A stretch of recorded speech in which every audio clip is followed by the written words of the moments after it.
Traffic on Irving Park approaching Keeler. And the outbound Kennedy traffic jam starts well before Armitage now. Avoid the area if possible. We're told this closure will last for some time. Inbound scatter delays start at Nagel. It's 28 minutes O'Hare to downtown. Inbound Eisenhower, 34 minutes, 390 to the Burn Circle. Stevenson, 33 minutes, 355 to Lakeshore Drive. Inbound Ryan, it's 24 minutes from 95th to downtown. Bishop Ford has delays. It's 24 minutes, 8094 to the Merge. I'm Jim Talamonte on AM 560 The Answer. More of Chicago's Morning Answer show comes your way next. Now your official Chicagoland weather forecast. Cooler today. We'll see the sun, though. Temperature going up to 67 degrees. Tonight, clear sky going down to 53. Then tomorrow it'll be breezy and cool again with some periods of sunshine and clouds. High temperature 63 degrees. It's currently 62 degrees. Your next news update is coming up in 30 minutes. For continuous coverage of the latest news, traffic, and weather, go to 560theanswer.com. I'm Elisa Z. Now more of Chicago's Morning Answer on AM 560, The Answer. This hourly segment is brought to you by The Insurance Guy. Tune in Saturday afternoons 4 to 5 for The Insurance Guy with Steve Lischewitz, president of SVL Insurance Group. This is Chicago's Morning Answer with Dan Proft and Amy Jacobson on AM. About kids attending an elite prep school, not just because of the politicization of the elite prep school that you sort of expect. That's a story we've told time and time again. We've made this point many times, but it's always good to make it with a real-world example. That the funny thing about so many quote-unquote elite schools, the great public schools, the very good prep schools, they are living off reputations that they no longer deserve. They are not elite in terms of academic rigor. What they do have is a cluster of people kids who come from elite families, and so they have the elite aspect in terms of networking. But are you producing kids with the same critical thinking, problem-solving skills, the same ambitions as their parents? No, is the answer in many, many instances. And the school Rye Country Day seems to be one of those. Naomi Schaefer Riley, writing about her children's education, says this: aside from the politics, we found ourselves underwhelmed by the academic rigor of the school. The students read few books. Writing assignments were rare. My daughter spent some portion of math class each week on meditation exercises. What? When we asked, at my daughter's request, whether she couldn't be challenged more in English class or receive the kind of extra work in math that would allow her to move into a higher group the following year, we were met with blank stares. Teachers and administrators expressed concern that such assignments might cause too much stress and damage her self-esteem or upset her life balance. Our meeting with the math teacher ended with her encouraging our daughter to attend her regular gatherings for girls of color. For more on this, wonderful but tragic example of what we talk about so much with respect to the decline of K through 12 education in America, and thus the decline of America correspondingly, we're pleased to be joined by Naomi Schaefer Riley, resident fellow at the American Enterprise Institute, senior fellow at the Independent Women's Forum. Naomi, thanks for joining us. Appreciate it. Thanks for having me. Well, this is a terribly useful piece, although I'm sorry that you and your family has to, serve as the guinea pigs to provide this insight to the world. Yeah, right. I assume they're getting home education to make up the difference. So I guess start with a little bit more development on the academics of the school, and that was so much more surprising, as you write, than what you anticipated in terms of some of the diversity curriculum you expected. So I would say that the school has a reputation for being very academically rigorous in an area we live in, the suburbs of New York, where there are a lot of good schools, both public and private, and so this was something that attracted us. Both of our kids who we sent there this year, wanted a challenge, an academic challenge, and so we thought this was the place. And I think what's happened is they've sort of substituted the politics for the academic rigor. And so, a lot of things that I thought should have been spent on academics were spent on things like, lectures about microaggressions, and there was one instance where my son was subjected to a lecture on the benefits of essential oils. And so, I mean, just in terms of like the time that you devote to teaching kids actual things, I thought basically they've made this sort of bait and switch where we're going to tell you that your kids are going to get a rigorous education, but we're going to waste a whole lot of time on these other things. And you write in your article about a friend that was asking how you're doing, because there was alleged, racial animus at your school, and worried that your child, whose father is black, might be in some type of trouble.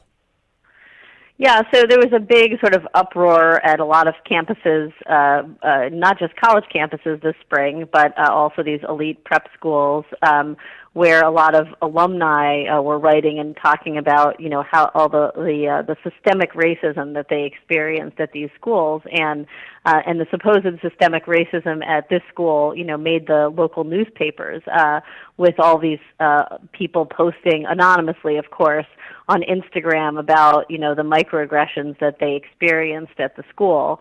And I thought it was quite amazing. I mean, my children, when I asked them, said they had never experienced racism and at the school, and they had, everyone had welcomed them warmly, and I thought the parents were quite warm and welcoming as well.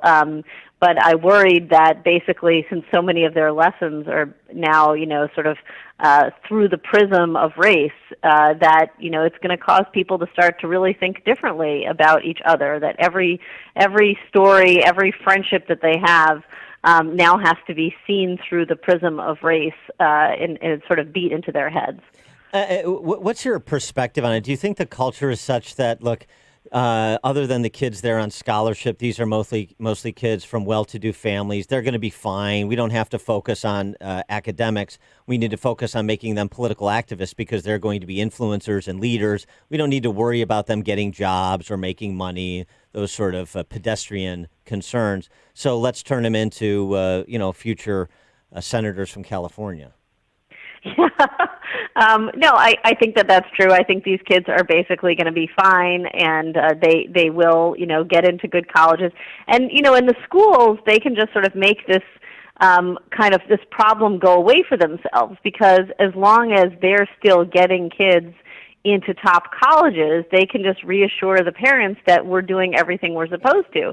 And since the colleges, of course, are part of this, bargain now, where the colleges are looking for social justice warriors, they have this kind of, tacit agreement going on. And so the cycle will continue, all the while with kids learning nothing. Yeah, I mean, it really is. This connects the dots so nicely. You have elite schools that aren't elite and elite colleges that aren't elite, and then you have experts who aren't experts, as we see play out in real time in all sorts of fields. I mean, it's wonderful. I don't know if that says much about the future of America, but one of the other vignettes in your piece that I think is really instructive is it was very reminiscent of the Yale undergrads bitching about Halloween costumes, right? That's the concern in their lives. After 14 years at the school, one young woman, a black woman, was so sad to leave, but since she left, she realized, quote, how toxic life was as a black female at Rye Country Day School. A majority of the white friends, she had a majority of white friends in her entire time there, didn't have a problem with any of them, as she says, but now, in retrospect, she says it was just her trying to fit in with her white peers by keeping her head down. She was actually being oppressed, and she didn't even realize it. Yeah, I mean, if you look through, there was an Instagram page called Black at RCDS, but there are all sorts of Instagram pages that popped up for all the different elite prep schools around the country with similar names.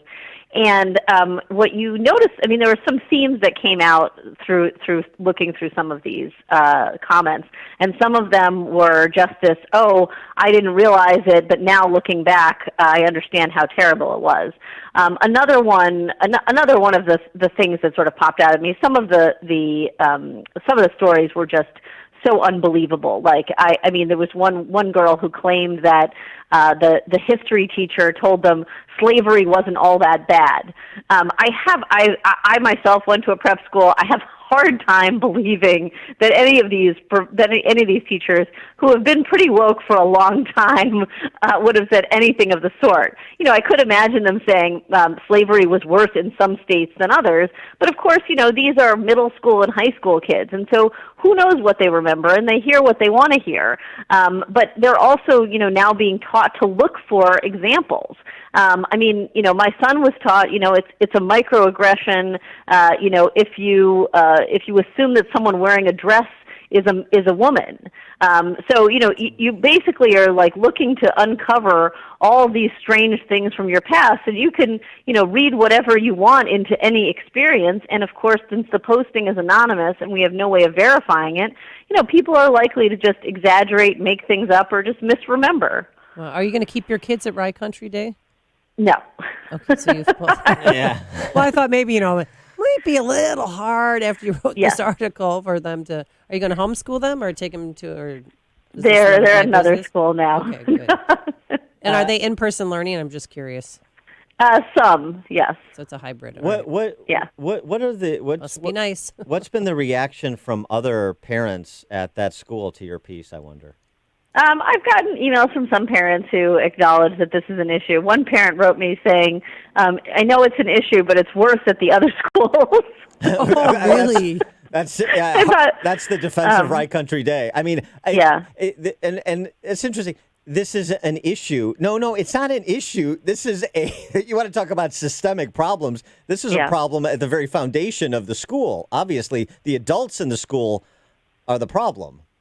I did get some supportive emails from alumni, many of whom were pretty shocked at what had been going on. I don't know whether they haven't been paying attention to what's in the alumni newsletters, but, people wrote me saying, I graduated 20 years ago and it was nothing like this, and I don't know what's become of the school. So, hopefully, because those are the people who actually can exert some pressure, they may be able to do this. But like I said, since they can still claim that they got, X number of kids into the Ivy League, it's not clear that it's going to really have any effect on their bottom line.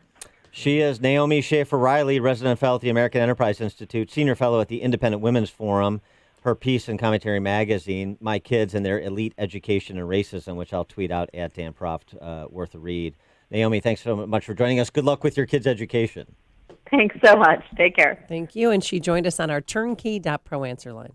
Connect with Dan and Amy using the AM 560 mobile app.